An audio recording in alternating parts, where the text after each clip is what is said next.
Hello साथियों, कैसे हैं आप सभी। मैं विवेक एक बार फिर से आप सभी साथियों का आपके अपने परिवार एग्जामपुर में हार्दिक स्वागत करता हूं। हम हैं एग्जामपुर कलम से क्रांति। कहते हैं कि बंदे हैं हम रब के, हम पर किसका जोर, उम्मीदों के सूरज निकले चारों ओर।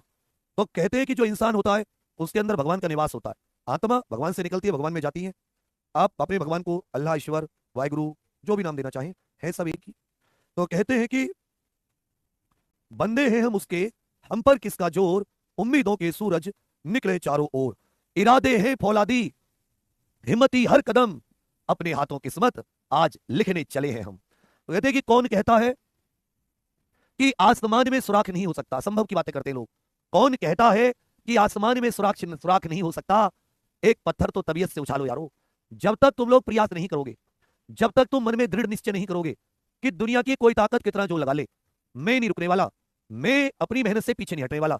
हमेशा इंसान को कोई और नहीं रोकता। इंसान को कर्म करने, मेहनत करने से इंसान स्वयं रोकता है। आपकी अपनी लालच रोकती है कि भाई मैं अपना समय बर्बाद कर लूं, फालतू चीजों को टाइम दे दूं, नहीं तो दुनिया में कोई तुम्हें रोक जाए। क्या बात कर रहे हो। तो साथियों, जो टॉपिक है, जो मैं आपको सब्जेक्ट पढ़ाऊंगा, वो मैं स्ट्रेटेजी जीके का पोर्शन पढ़ाऊंगा आप सभी को। आप सभी जानते हैं स्ट्रेटेजी जीके की, जो हर एक एग्जाम आप कोई भी दे दो, चाहे वो टीसीएस कराए या कोई भी कंपनी कराने वाली हो, ऑनलाइन ऑफलाइन, स्ट्रेटेजी जीके जिसमें सब कुछ आता है। चाहे आप इसे रेलवे के लिए ले लो, रेलवे, एनटीपीसी, ग्रुप डी, किसी के लिए भी, या आप सिर्फ अपने इसे यूपी के लिए, यूपी पुलिस कांस्टेबल हो जाए, या जेल वार्डर करके जो हो जाती है भर्ती, पीएससी की भर्ती, आप इसे जिसके लिए लेना चाहें, ठीक है भैया। या आप इसे साथ ही एसआई आदि वैकेंसी के लिए, एसएससी की किसी वैकेंसी के लिए, या अन्य राज्य की किसी वैकेंसी के लिए, स्ट्रेटेजी के सबके लिए इंपॉर्टेंट है या नहीं है। यस या नो करके बात बताओ। सब लोग बताओ। नोट्स बनाना मैं तुम्हें हैंड रिटेन नोट भी दूंगा। मेरे साथ साथ मेरी जो कोशिश है वो ये तुम नोट्स बना पाओ, अच्छी बात है, बहुत अच्छी बात है। मैं तुम्हें हैंड रिटेन नोट्स भी दूंगा, प्रिंट आउट वाले नोट्स भी दूंगा। जाके 5-7 पेज के प्रिंट आउट निकाल लेना, 10-20 रुपए के। मेरे साथ सबसे इंपॉर्टेंट है कि तुम याद करो। आज जो तुम कुछ पढ़ के जाओ वो यहां से याद करके जाओ, जिससे कि तुम्हें रिवाइज करने में केवल 5 या 7 मिनट या 10 मिनट का समय लगे। तो हम लोग किस पर फोकस करेंगे, हम लोग याद करने पर फोकस करेंगे। यह बात तो क्लियर है कि स्टैटिक जीके बहुत इंपॉर्टेंट है और इसकी अच्छी खासी वेटेज भी होती है। इसकी अच्छी खासी वेटेज भी होती है। लगभग काफी काफी क्वेश्चन आप देखोगे स्टडी जीके में। अब स्टडी जीके का एक बहुत बड़ा पोर्शन है जिसमें कला संस्कृति, कला संस्कृति में आप भारत के अलग अलग राज्यों की कला संस्कृति, चित्रकारी से लेकर वो किस प्रकार की रंगोली बनाते हैं, क्या खाना पीना खाते हैं, क्या पोशाक पहनते हैं, कौन से त्योहार मनाते हैं, कौन से नृत्य, कौन सा संगीत सुनते हैं, फिर साथ ही शास्त्रीय संगीत, लोक संगीत, ये सबका सब आ जाता है। इसी प्रकार अवार्ड इत्यादि, राष्ट्रीय अंतर्राष्ट्रीय अवार्ड वगैरह जो होते हैं, पुरस्कार जो होते हैं, जो पुस्तक इत्यादि, दिन दिवस, महत्वपूर्ण वर्ष आदि जो होती है, महत्वपूर्ण संस्थान, राष्ट्रीय अंतर्राष्ट्रीय संगठन, खेल कूद, खेलों के बारे में अंतर तक घुसकर योजनाएं, ये जितना भी तरीका, जितना भी पोर्शन है, इस सबको हम लोग क्या कहते हैं, इस सबको हम लोग स्टैटिक जीके के अंतर्गत रखते हैं। तो इसका सिलेबस अलग से तो आपको बताने की जरूरत नहीं है। अब साथी, जो इसका सबसे इंपॉर्टेंट टॉपिक होता है और जो सबसे कम आपको आता है, अगर मैं आपको ये पूछूं कि भाई ये बताओ बुकर प्राइज किससे संबंधित है, एक बहुत ही बेसिक सा क्वेश्चन, और मैं तो आपको ये मान के पढ़ाऊंगा कि आप पढ़ने में जीरो है, आपको जीके में कुछ नहीं आता ना, इसका उत्तर कोई दिक्कत नहीं है, तुम लोग टेंशन मत लेना। जब हम लोग इसको पढ़ा देंगे उसके बाद में ना मैं तुम्हें एकदम जबरदस्त हो जाए तो आप मुझे बता देना। सभी को गुड मॉर्निंग, सुप्रभात। अब बोर्ड पर ध्यान दीजिए, मेरी बातों पर ध्यान दीजिए बच्चा। तो मैंने क्या कहा कि मैंने अभी आपको टॉपिक बताई। आप कहोगे सर बुकर प्राइज साहित्य का पुरस्कार है। बुकर प्राइज किसका पुरस्कार है? आप कहोगे बड़े भैया बुकर प्राइज साहित्य या लिटरेचर का पुरस्कार है। यह अंग्रेजी भाषा में लिखी गई पुस्तकों को दिया जाता है, जो भी किताबें ओरिजिनल इंग्लिश में लिखी होती है और जो इंग्लैंड या इंग्लैंड आदि में जिसका प्रकाशन होता है, तो जिसका पब्लिकेशन यूनाइटेड किंगडम में होता है। 1969 में पहली बार दिया गया और भारत के पहले व्यक्ति जिन्हें बुकर प्राइज मिला उनका नाम था अरुंधति रॉय। क्या नाम था? अरुंधति रॉय। 1997 उनकी किताब थी गॉड ऑफ स्मॉल थिंग्स। ये सब। लेकिन अगर मैं वही आपसे पूछूं कि भाई ये बताइए, हिंदुस्तानी शास्त्रीय संगीत में, हिंदुस्तानी शास्त्रीय संगीत में जो हिंदुस्तानी क्लासिकल म्यूजिक होता है, हिंदुस्तानी क्लासिकल म्यूजिक उत्तर भारत में एक पुराने जमाने का प्राचीन संगीत है जो क्लासिकल म्यूजिक कहते हैं जिसको, उसमें ठाट की संख्या कितनी होती है? ठाट की संख्या कितनी होती है? ठाट की संख्या कितनी होती है? How many thaats are there in Hindustani shastriya sangeet? तो आपको ये बताना है बच्चा कि जो थाट होती है, इन थाट की संख्या कितनी होती है। हिंदी और इंग्लिश दोनों में पढ़ेंगे जेन सरी, एक एक चीज आप बाइलिंगुअल पढ़ोगे। There is nothing which will not in Hindi and English, both languages. We will talk Hindi, we will walk English, talk Hindi English, walk Hindi English. Don't worry, do not tension, do not worry, don't take tension. चलो, तो याद रखिएगा, यहां आप बताने में झिझकोगे, यहां आप बताने में झिझकोगे, यहां पर आप बताने में झिझकोगे। आप लोग 8 या 9 उत्तर दे रहे हो, इसका मतलब आप क्वेश्चन को नहीं समझ पाए। मैं आपसे शास्त्रीय नृत्य नहीं पूछ रहा, यह टॉपिक अलग है। यह डांस नहीं पूछ रहा। डांस 8 होते, जो संगीत नाटक अकादमी वो 8 को मान्यता देती है। हम लोग किसकी बात करें? शास्त्रीय संगीत में ठाट। और कौन सा शास्त्रीय संगीत? हिंदुस्तानी। इसकी संख्या 10 होती है। देयर आर 10 ठाट इन हिंदुस्तानी क्लासिकल म्यूजिक 10 से 68 होते। समझ रहे मेरी बात? सारा कुछ पढ़ेंगे, परेशान मत होइए। इसका मतलब जो कला संस्कृति के अगर आप नोट्स देखोगे किसी की भी किताब में, कहीं भी, चाहे किसी की किताब हो, किसी के नोट्स देखोगे, तो आपको पूरे इंडिया में एक भी टीचर ऐसा नहीं मिलेगा स्ट्रेटेजी के में जो सीक्वेंस से कला और संस्कृति पढ़ाता होगा। एक भी टीचर, तुम्हारा एक का भी उत्तर सही नहीं है। फिर से बता रहा हूं, बड़ी बात नहीं कर रहा, पूरे इंडिया में स्टैटिक जीके का एक भी टीचर, ना महिला ना पुरुष, जो इस सीक्वेंस में कला संस्कृति को लेकर, शास्त्रीय संगीत नृत्य से लेकर पोशाक, रंगोली, लोक संगीत, लोकगीत, चित्रकारी, रंगोली, नृत्य, एक एक चीज को बिल्कुल क्रम में पढ़ाता होगा। एक भी टीचर, एक मिलेगा तुम्हें। उसकी 6 फुट के करीब लंबी हाइट होगी, सांवला सा रंग होगा, दाढ़ी थोड़ी सी बड़ी होगी, कुछ कुछ सफेद बाल भी आगे होंगे दाढ़ी पे भी, बेतरीब ढंग से दिखने वाला, पतला सा, थोड़ा पढ़ाते में चिल्लाता भी है वो, लेकिन जो टॉपिक और जो कंटेंट वो देता है, मरे हुए को संजीवनी मिल गई हो ऐसा। उसका नाम क्या है बताओ? एक मास्टर मिलेगा पूरे भारत में, पूरे भारत। अरे जिसका तुम कह रहे हो पंकज, देख लो कमेंट, देख लो जाके नोट्स, कोई नहीं मिलेगा, भूल जाओ ये सब, समझे बेटा? अभी तुम्हें केवल तुम्हें बाहर से दुनियादारी पता है, तुम्हें अंदर का नहीं पता। एक मिलेगा, चीता। वैसे चीते खत्म हो चुके हैं देश से, एक जिंदा है जंगल वाला, ठीक है। चलो अब पढ़ेंगे हम लोग कला संस्कृति, और आप देखोगे फिर तुलना कर लेना, जिसको तुम मानते हो स्ट्रेटेजी के में, जिसको भी चैलेंज के साथ, जिस भी बैच में किसी ने पढ़ाया हो, और जो ये श्री 1008 पढ़ाएंगे, फिर तुलना कर लेना और कहो कि हाँ अपनी तारीफ खुद, मैं तो अपनी तारीफ करूं ना, अच्छी चीज है, तो तुम नहीं करोगे तो मैं तो करूंगा ही। चलो हेडिंग डाल देते हैं, कला और संस्कृति। डाल दो टॉपिक स्ट्रेटेजी के बाय विवेक सर, हेडिंग डाल दो कला और संस्कृति। कलाकार, कलाकार आदमी होता है कलाकार। तुम्हारा फेवरेट कलाकार कौन है? फेवरेट एक्टर और फेवरेट एक्टर नहीं बताओ। सब कुछ बहुत अच्छे से पढ़ेंगे, समय है, भरपूर पढ़ेंगे, क्लास में याद करा लेंगे। मैं तुम्हारा फेवरेट कलाकार नहीं हूं अगर सर हमारे फेवरेट कलाकार तो तुम ही हो। नहीं, जो कलाकार, जैसे मैंने कहा जी मेरा फेवरेट कलाकार मनोज वाजपेयी है, मान लेता हूं, तो जो मनोज वाजपेयी एक्टिंग करते हैं, आपने देखा है जिस भी रोल में वो अगर पुलिस का रोल कर रहे हैं, पुलिस के रोल में नेता का करारा जवाब मिलेगा, करारा जवाब मिलेगा। नेता का रोल कर रहे हैं, नेता जैसा। कहने का अर्थ क्या है? वो रोल करके अपने मन की भावनाओं को एक एक्टर के माध्यम से, एक्टिंग के माध्यम से, अभिनय के माध्यम से, अभिनय करते हैं, एक्टिंग को अभिनय बोलते हैं, एक्टिंग करना, अभिनय करना, वो आप लोगों तक पहुंचाने का प्रयास करते हैं। और अगर मान लो मनोज वाजपेयी अच्छा कलाकार कब होगा? जब वो पुलिस वाले की ऐसी एक्टिंग करे कि आपको असली पुलिस वाले से भी तगड़ा लगे, एकदम सुपर कॉप, एकदम सुपर कॉप, एकदम सुपर कॉप लगे। मेरी बात समझिए? वही मतलब, या जॉनी लीवर, आप जॉनी लीवर की, या जो ये क्या नाम है राजपाल यादव की कॉमेडी को कब अच्छा कॉमेडी मानोगे? जब वो आपको अपनी बात से हंसा दे।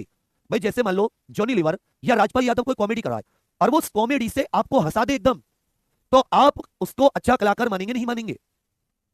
मतलब उसने अपनी अभिनय, अपनी एक्टिंग से आपके अंदर इमोशन जगा दिए, हंसने के इमोशन। रोने वाला, अपने बागवान फिल्म देखिए, बागवान, अमिताभ बच्चन की नहीं देखिए कोई बात नहीं, कई बार आपने ऐसी फिल्में देखी होंगी, ऐसे नाटक देखे होंगे जिसमें उस नाटक या फिल्म में कोई ऐसा समय आता है जहां दर्शक भी रोने लगते हैं। रामायण आती थी पहले, रामायण में जो भगवान श्री राम, माता सीता और अपने छोटे भाई अनुज लक्ष्मण जी के साथ वनवास गए, जो टीवी पे देखने वाले थे अपने दादा दादी माता पिता से पूछो जिन्होंने बचपन में रामायण देखी होगी, क्योंकि तुम में से ज्यादातर जैन जी हो, जैन जी, तो जन्म उस समय पहले हुआ 20-25 साल के हो गए, तो हो सकता है तुमने उस समय रामायण ना देखी हो। तो आम जनता रोने लगती थी। एक्टर, कलाकार अपनी एक्टिंग, अपने अभिनय से दर्शक, ऑडियंस के मध्य, श्रोता के दिल में फीलिंग जगा देता था, रोने की फीलिंग। तो हमारे हृदय में, हमारे मन में कुछ फीलिंग्स होती हैं, हमेशा वो फीलिंग्स छुपी हुई रहती हैं।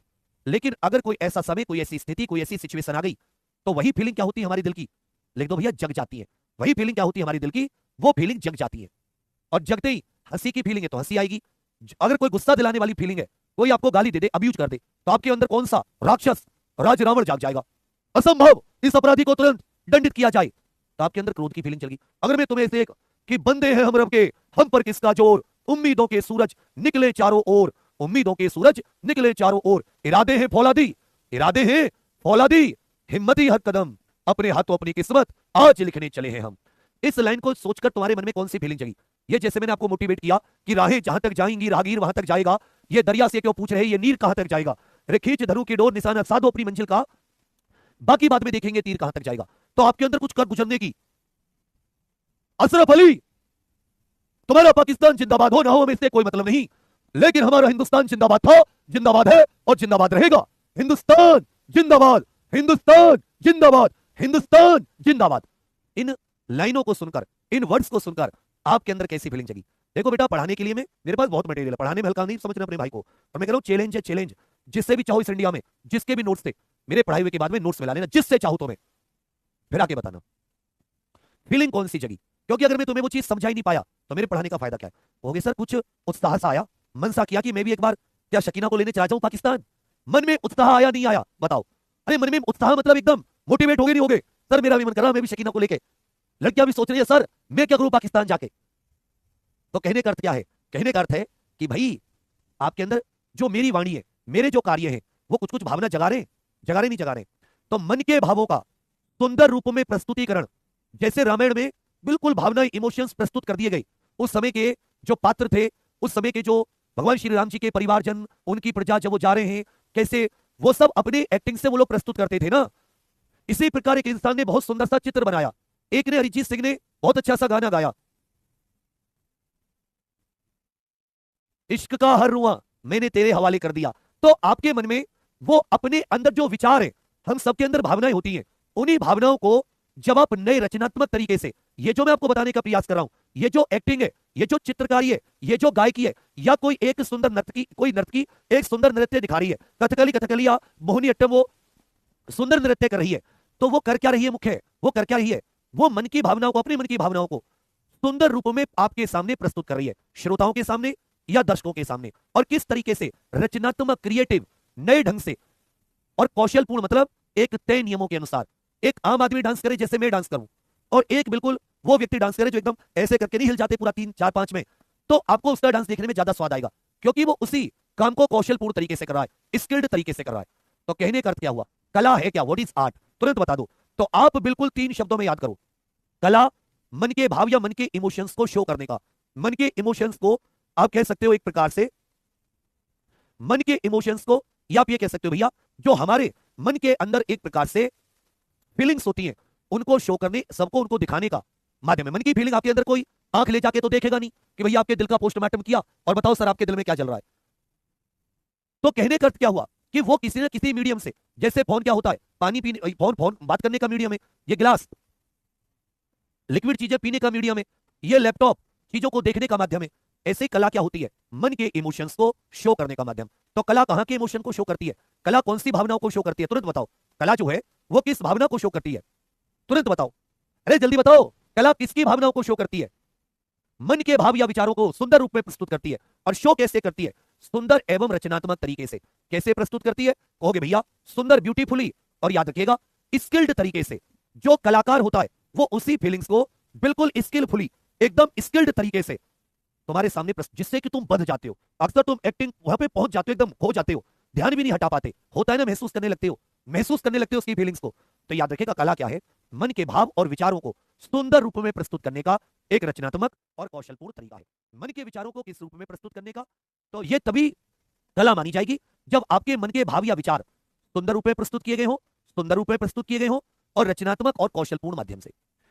याद रखिएगा भैया, वर्ल्ड विश्व कला दिवस कब मनाया जाता है, 15 अप्रैल। ये अभी यूपी पुलिस कांस्टेबल में आया था किसी शिफ्ट में, और तुम्हारे सिलेबस में कहीं भी चेक कर लो, railway, UP constable, jail warder, PSC, SI, SSC, किसी भी राज्य की स्ट्रेटेजी के सब जगह आ जाती है। लिख लीजिए, विश्व कला दिवस कब मनाया जाता है, अप्रैल 15। सब लोग बताइए विश्व कला दिवस कब मनाया जाता है, सब लोग कमेंट्स में लिखकर बताइए। World art day, world art day ये साथी 15 अप्रैल को मनाया जाता है। वर्ल्ड आर्ट डे कब मनाया जाता है, कहोगे सर 15 अप्रैल को मनाया जाता है। वर्ल्ड आर्ट डे कब मनाया जाता है, 15 अप्रैल को प्रत्येक वर्ष वर्ल्ड आर्ट डे मनाया जाता है। जो साथी लियोनार्डो डा विंसी जो करके थे, एक चित्रकार हुए जिनका नाम था लियोनार्डो डा विंसी। तो अच्छे से याद रखिएगा, जो लियोनार्डो डा विंसी है, इनको एक प्रकार से याद करने के लिए, इनको एक प्रकार से याद करने के लिए, ये साथी लियोनार्डो डा विंसी को याद करने के लिए ये वर्ल्ड आर्ट डे मनाया जाता है। क्या मनाया जाता है, आप कहोगे सर वर्ल्ड आर्ट डे मनाया जाता है। क्या मनाया जाता है, आप कहोगे सर वर्ल्ड आर्ट डे मनाया जाता है। समझे मेरी बात, चलिए। आर्ट क्या है, कला क्या है, मन के भावों को सुंदर रूप में प्रस्तुत करने का कौशलपूर्ण माध्यम। अब कला के कई प्रकार होते हैं, कला के क्या होते हैं, कई सारे प्रकार। कोई तो नृत्य के माध्यम से मन के विचार प्रस्तुत करता है, कोई गीतों के माध्यम से, कोई साथी चित्रकारी करके, कोई आपके लिए किसी प्रकार का हस्तशिल्प कुछ बना के, कोई साथी अच्छी अच्छी बिल्डिंग बनाता है। जैसे ताजमहल जो है, ताजमहल भी तो जो वो मिस्त्री थे, जो आर्किटेक्चर था, उन मिस्त्री, राजमिस्त्री ने कोई मन से वो सुंदर चीज बनाना चाहता था, उस सुंदर चीज को उसने इमारत के रूप में बनाया, उस सुंदर चीज को बिल्डिंग के रूप में बनाया। तो कला के प्रकार लिखिए, हेडिंग बनाइए, कला के प्रकार। जैसे सबसे पहले आ जाती है स्थापत्य कला या आर्किटेक्चर। कौन सी कला, स्थापत्य कला या आर्किटेक्चर, ये भी साथी कला का ही एक प्रकार है, ये भी एक माध्यम है। जैसे मंदिरों के द्वारा या अलग अलग मकबरों के द्वारा या साथी किसी किसी जैसे कुतुब मीनार आदि बड़ी बड़ी मीनार या बुलंद दरवाजा या साथी कीर्ति स्तंभ, विजय स्तंभ आदि के माध्यम से व्यक्ति समय समय पर बिल्डिंग या इमारत आदि बनाकर अपने मन के भाव या विचार प्रस्तुत करता है। तो आर्किटेक्चर जो ये स्थापत्य कला के अंतर्गत आता है, जिसमें मंदिर, इमारत। ये बताइए भारत में मंदिर बनाने के मुख्य तरीके कितने हैं, मतलब मेन इंपॉर्टेंट रूप में देखें तो कितने तरीके से मंदिर बनाए जाते हैं, सबके सब बताओ। भारत में जो मंदिर है वो कितने तरीके से बनाए जाते हैं, तो ध्यान दीजिएगा। यदि आप उत्तर भारत के मंदिर देखेंगे, जैसे अयोध्या जी में श्री रामलला जी का मंदिर बना या खजुराहो के मंदिर है, तो वो आपको अलग प्रकार के लगेंगे।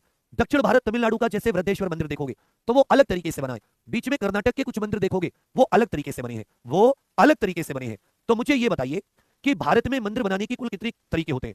सब कुछ याद करेंगे यहीं पर, सब कुछ याद करेंगे यहीं पर, प्रॉपर करेंगे इस क्लास को अच्छे से, एक एक चीज को।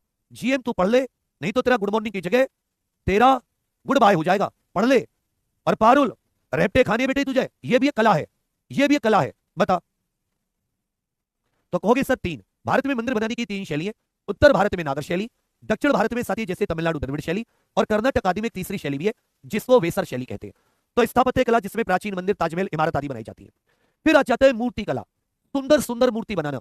आपको याद होगा कि जब भगवान श्री राम लाला जी की मूर्ति बनवाई गई तो मूर्ति बनाने के लिए एक से ज्यादा मूर्ति कलाकारों को चुना गया, और जिसने मन की भावनाओं को ज्यादा सुंदर रूप से प्रस्तुत किया, जिसने ज्यादा सुंदर मूर्ति बनाई, उसकी मूर्ति को भगवान श्री राम लाला जी के मंदिर में स्थापित किया गया, भगवान श्री राम लाला जी के विग्रह के रूप में।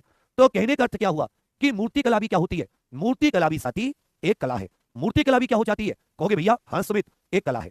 जैसे आपने याद होगा श्री राम लला जी के मूर्तिकार कौन है, लिख लो। श्री राम लला जी की विग्रह बनाने वाले, मूर्ति बनाने वाले कलाकार कौन है? शाहरुख मेरे भाई पढ़ ले, अब पढ़ ले यार। गुनगुन बेटा आवाज तो आ रही है लेकिन आप अपने मोबाइल की आवाज खोल लो। तो श्री राम लला जी की मूर्ति किन्होंने बनाई, याद रखेगा अरुण योगी राज। अरुण योगी राज, दो बार लिखो कमेंट्स में, श्री राम लला जी की मूर्ति किन्होंने बनाई, अरुण योगी राज। श्री राम लला जी की मूर्ति किन्होंने बनाई, अरुण योगी राज। वही आपने देखा होगा स्टैच्यू ऑफ यूनिटी, जो साथी दुनिया की सबसे ऊंची प्रतिमा है, दुनिया की सबसे ऊंची मूर्ति, दुनिया का सबसे ऊंचा स्टैचू किसका है? दुनिया का सबसे ऊंचा स्टैचू सरदार वल्लभ भाई पटेल जी का है, 182 मीटर ऊंचा। भाई सरदार वल्लभ भाई पटेल जी की जो मूर्ति है, सरदार पटेल जी की मूर्ति, ये दुनिया की सबसे ऊंची मूर्ति है। कितनी ऊंची है ये? 182 मीटर। इसके डिजाइनर कौन थे? राम वी सुतार जी। इसके डिजाइनर कौन थे? राम वी सुतार जी। इसके डिजाइनर कौन थे? राम। मैं हैंड रिटन नोट्स दे दूंगा, बढ़िया से, टेंशन मत लो, मेरे साथ भी याद कर लो। जबकि श्री रामलला जी की मूर्ति किन्होंने बनाई थी? कहोगे भैया अरुण योगी राज। जबकि सरदार वल्लभ भाई पटेल जी की मूर्ति किन्होंने बनाई? कहोगे सर राम वी सुतार जी ने। फिर आ जाता है बच्चा चित्रकला। चित्रों के माध्यम से भी व्यक्ति अपने मन के इमोशंस को शो करता है, अपने मन के भाव, अपने थॉट्स को शो करता है। जैसे चित्रकार पूरे दुनिया में कितने कितने, पिकासो, लियोनार्डो डा विंची, कितने कितने मशहूर चित्रकार हुए। ऐसे ही साथ ही आपको याद होगा क्वेश्चन पूछा जाता है कि भारत माता की पेंटिंग किन्होंने बनाई थी? हमारे देश, क्योंकि हम धरती को मां कहते हैं, भारत माता, तो भारत देश को एक रिप्रेजेंटेशन, प्रतिनिधि के तौर पर भारत माता की पेंटिंग किसने बनाई थी? तो याद रखेगा अबिंद्रनाथ टैगोर करके थे। कौन थे? अबिंद्रनाथ टैगोर। अबिंद्रनाथ टैगोर कौन थे भैया?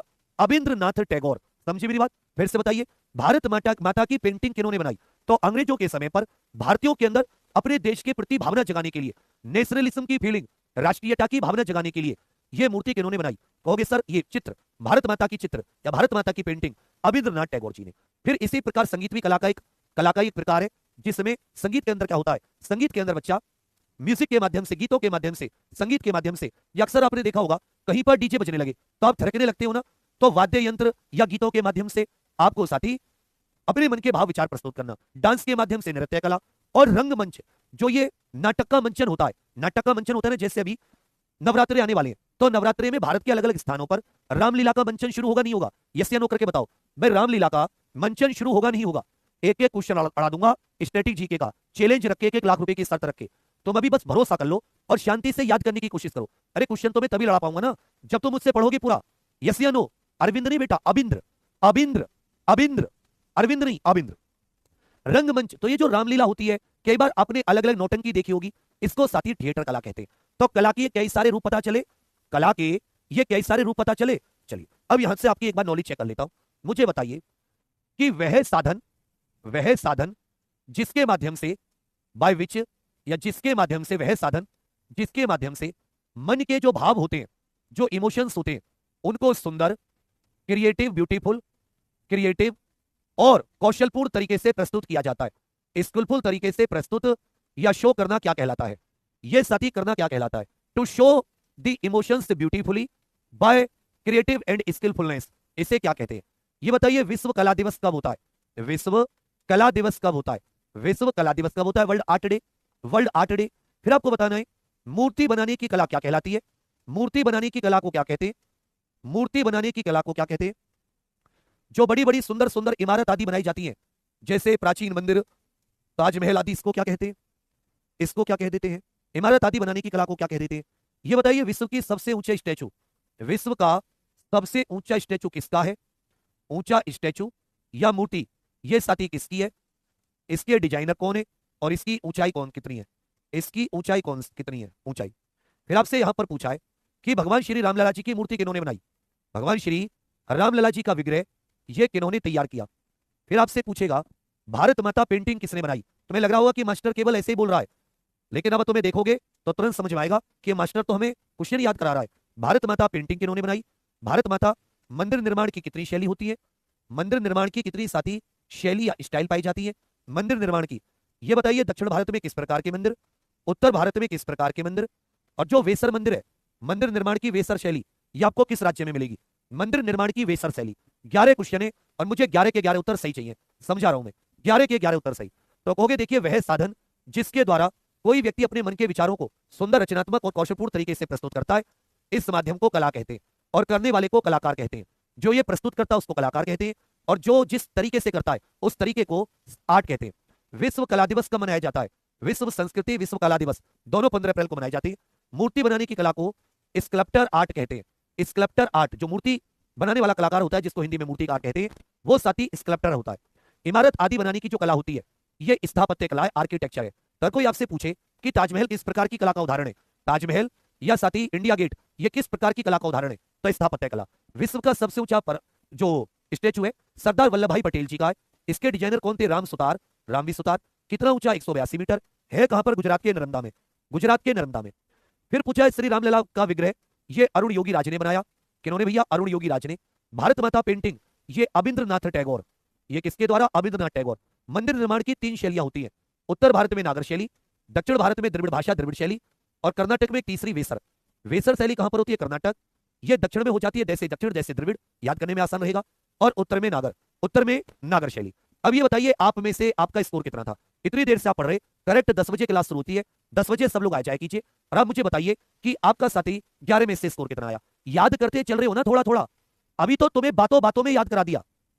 टोटल 3 होती है। उत्तर भारत में नागर, जैसे पूछेगा खजुराहो के मंदिर ये कौन सी शैली में बने, तो आपने देखा खजुराहो के मंदिर मध्य प्रदेश में, मध्य प्रदेश खासकर ज्यादातर, दक्षिण में तो आता नहीं, उत्तर भारत ही मान लो, तो नागर शैली के मंदिर। अयोध्या में स्थित श्री रामलला जी का मंदिर, अयोध्या में स्थित श्री रामलला जी का मंदिर, यह भी नागर शैली में। जबकि तमिलनाडु का वृद्धेश्वर मंदिर, तमिलनाडु का वृद्धेश्वर मंदिर किसमें है? तमिलनाडु का वृद्धेश्वर मंदिर कहोगे सर जो 1000 ईस्वी के आसपास राजा राज चोल ने बनवाया था, चोल वंश के शासक ने, वो तमिलनाडु में स्थित है, भगवान शिव को समर्पित द्रविड़ शैली में। और वेसर शैली के मंदिर कहां पाए जाते हैं? वेसर शैली के मंदिर ज्यादातर कर्नाटक में पाए जाते हैं। वेसर शैली के मंदिर अधिकतर बच्चा कहां पर पाए जाते हैं? कहोगे सर वेसर शैली के मंदिर अधिकतर बच्चा कर्नाटक में पाए जाते हैं। यहां तक किसी को कोई दिक्कत? यहां तक किसी को कोई दिक्कत?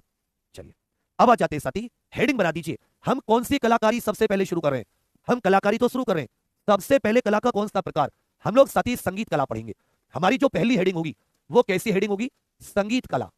कौन सी? म्यूजिक आर्ट, संगीत कला। भाई कला के कई प्रकार होते हैं, तो हमारी सबसे पहली कला कौन सी होगी? हमारी डिजाइनर का नाम था राम वी सुतार, जिन्होंने स्टैच्यू ऑफ यूनिटी बनाई उनका नाम था राम वी सुतार, राम जी की यूनिटी। और जिन्होंने भगवान श्री राम जी, श्री राम लला जी का विग्रह बनाया उनका नाम था अरुण योगी राज, अरुण योगी राज, ऐसे याद कर लेना। चलिए संगीत कला। अब मैं साथी तुम्हें हंसना मत, मैं तुम्हें सिखाने के मकसद से, मैं तुम्हें क्या कह रहा हूं? मैं तुम्हें सिखाने के मकसद से यह सब समझा रहा हूं। तो जब सिखाने के मकसद से मैं तुम्हें सिखा रहा हूं तो तुम इसे बच्चा सिखाने के मकसद से लेना। एक आपने बॉलीवुड संगीत सुना है? आपका फेवरेट गाना कौन सा है? कमेंट करके बताइए आपका फेवरेट। चलो इन कलाओं में से आपकी फेवरेट कला कौन सी है? ये जितनी कला के प्रकार हमने देखे इसमें सबसे फेवरेट कला क्या है? तो ज्यादातर आप लोग म्यूजिक से जुड़े होते हो ना, तो कोई ऐसी खास पेंटिंग देखने जाते हैं ना घूमने कुछ ऐसा। ज्यादातर आप में से लोग किससे जुड़े? संगीत। लेकिन सब म्यूजिक सबको पसंद है। किसी को पुराने गाने पसंद है, किसी को नए गाने पसंद है, किसी को सूफी संगीत पसंद है, किसी को कव्वाली, किसी को गजल, समझ रहे हो, अलग अलग प्रकार, किसी को अपने ये वाले पंजाबी, किसी को भैया भोजपुरी, किसी को भैया हरियाणवी, अलग अलग प्रकार के गीत पसंद है, होते हैं ना, अलग अलग प्रकार का संगीत। संगीत तो सबने सुना होगा भाई, संगीत तो सबने सुना होगा ना। चलिए, अब संगीत के तुमने, एक तो मैंने गजल तुम्हें ये सब प्रकार बताए, गजल इत्यादि कव्वाली इत्यादि कम सुनते होगे। तो पुराने जमाने में संगीत चलता था, अकबर, उससे भी पुराने जमाने में जो प्राचीन संगीत है उसको साथी क्लासिकल म्यूजिक कहते हैं। क्या कहते हैं? शास्त्रीय संगीत, जिसका प्राचीन ग्रंथों में वर्णन है। तो शास्त्रीय संगीत कहां पर है? कहोगे सर पुरानी शास्त्रीय ग्रंथों में क्लासिकल म्यूजिक का जिक्र है। बॉलीवुड गीत जो होते हैं सिनेमा वाले, वो आपने आजकल देखे होंगे, रिमिक्स वगैरह चलते हैं। एक और संगीत होता है जो लोक संगीत। आपके अगर कोई शादी होती है किसी की, या कोई खुशी का मौका होता है, या किसी बच्चे का जन्म होता है, तो अक्सर गांव की जो लेडीज होती है तो वो संगीत कार्यक्रम होता है। संगीत कार्यक्रम में आजकल तो जो नई दुल्हन होती है या दूल्हा होता है वो बॉलीवुड सॉन्ग पर, गीत पर डांस करने लगे हैं डीजे बजाकर। लेकिन पुराने जमानों में ढोलक की थाप पर क्या गाए जाते थे? लोकगीत गाए जाते थे।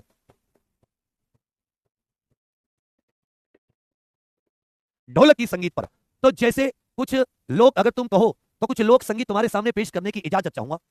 जैसे जब दुल्हा दुल्हन के, जब तुम्हारी नौकरी लग जाएगी तब तुम भी बारात लेके जाओगे, दुल्हन के घर जाता था, फेरे पड़ते थे, तो जो दुल्हन के परिवार की, दुल्हन साइड की जो स्त्रियां होती थी वो अब्यूज करती थी दूल्हे को। अब्यूज, गाली देना भी एक रीति रिवाज हमारी कला संस्कृति का हिस्सा है, ठीक है भैया।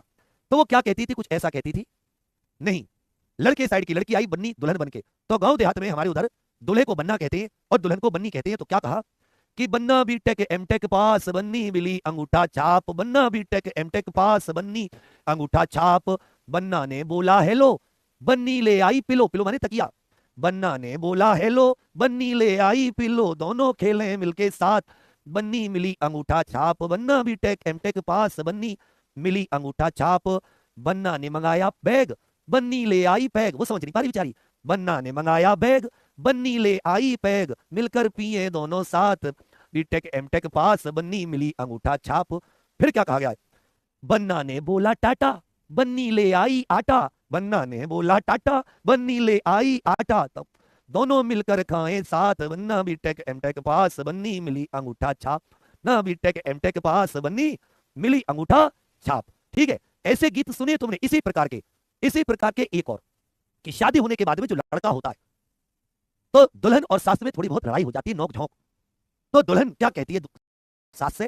सुनना, बेटा बेटा मत कर सासू, अब तेरा बेटा मेरा है, बेटा बेटा मत कर सासू, अब तेरा बेटा मेरा है, जब तक बेटा स्कूल जाए तब तक बेटा तेरा है, जब तक बेटा स्कूल जाए तब तक बेटा तेरा है, अब तेरा बेटा ऑफिस जाए हो, और अब तेरा बेटा ऑफिस जाए, अब तेरा बेटा मेरा है, बेटा बेटा मत कर सासू, अब तेरा बेटा मेरा है। दुल्हन कह रही है, आगे कह रखा है कि जब तेरा बेटा निक्कर पहने, कि जब तेरा बेटा निक्कर पहने तब तेरा बेटा तेरा है, जब तेरा बेटा निक्कर पहने, जब तेरा बेटा तेरा है, अब तेरा बेटा पैंट पहने, अब तेरा बेटा पैंट पहने हो, और अब तेरा बेटा पैंट पहने, अब तेरा बेटा मेरा है, बेटा बेटा मत कर सासू, अब तेरा बेटा मेरा है। कब जा कर लेती है दुल्हन आते ही बेटे पर, समझी? तो कहने का अर्थ क्या हुआ? इसको कहते हैं लोक संगीत। कोई ज्यादा गाजा बनाना बजाना नहीं, जैसी थाप मिली, जैसे वाद्य यंत्र मिले, अपने देसी तरीके से वैसे संगीत, वैसे खुशी की भावनाओं का वर्णन, क्योंकि शादी आदि पर खुशी होती है परिवार को, तो उस खुशी को व्यक्त करने का माध्यम वो संगीत चुनते हैं। तो ये साथी हम लोग संगीत कला, यहां तक बताइए आनंद आया पूरा? तो मैंने क्या कहा, जब मैं ये कला संस्कृति टॉपिक पूरा कर दूंगा, पूरे इंडिया में किसी भी टीचर के नोट्स से चैलेंज देके, तुम्हारी लाइब्रेरी में दुनिया कहां कहां पढ़ी होगी, किसी से भी मैच कर लेना, अगर मेरा 50% भी कंटेंट मिल जाए, नाम बदल दूंगा और सब कुछ तुम्हें याद करा दूंगा। मतलब मैं केवल लिखवाऊंगा नहीं, मैं तुम्हें क्या करा दूंगा? याद करा दूंगा। अब ये तुम बताओ, इस क्लास को तुम किसके लिए ले रहे हो? ये रेलवे, यूपी, एसएससी सबके काम आएगी। आप लोग इस क्लास को किसके लिए ले रहे हो? आप इस क्लास को किसके लिए ले रहे हो? तो अभी सब लोग सुन लीजिए, जो भी यूपी पुलिस कांस्टेबल की तैयारी करना चाहें। साथियों, आज ये कैलेंडर सा निकला है, भर्ती कैलेंडर यूपी पुलिस कांस्टेबल से संबंधित। तो अभी इसको 10:50 पर मैं यूट्यूब पे इवेंट कर रहा हूं। कब कर रहा हूं इस इवेंट को? अभी कर रहा हूं, तुरंत 10:50 पर। इस क्लास से तुरंत आप कहां पर आ जाओ, ये साथी, ये जो कैलेंडर वाली इवेंट है इससे देखने आ जाओ, और सभी लोग कमेंट्स करके बताओ क्लास कैसी लगी। कल फिर मिलते हैं 10 बजे, आगे बढ़ाते हैं संगीत को, शास्त्रीय संगीत, लोक संगीत सब। तो इसे देख लेना, इसमें बहुत काम की चीज है। फिर से एक बार आप सभी के लिए बहुत सारी शुभकामनाएं। जय हिंद।